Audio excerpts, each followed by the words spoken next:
Hi everyone, in this video, we will show you how to enable PayPal Balance. A PayPal Balance account lets you keep money in your PayPal account instead of transferring it immediately to a bank.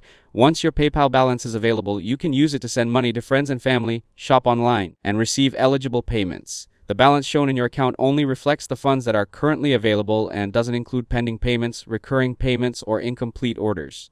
Now let's get started. First, open the PayPal website or app and sign into your account. Now go to your dashboard, then check if your PayPal balance is available on the main screen. After that, if prompted, follow the on-screen instructions to complete any required identity verification or account setup needed to activate your PayPal balance.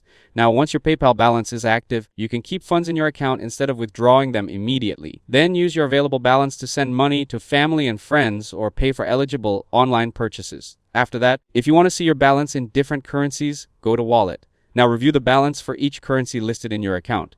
Finally, remember that your available balance only shows funds that are ready to use. Pending payments, recurring payments, and orders that haven't been completed won't be included in this amount. If this video helped you out, don't forget to leave a like and subscribe to the channel. Thanks for watching, and I'll see you in the next one.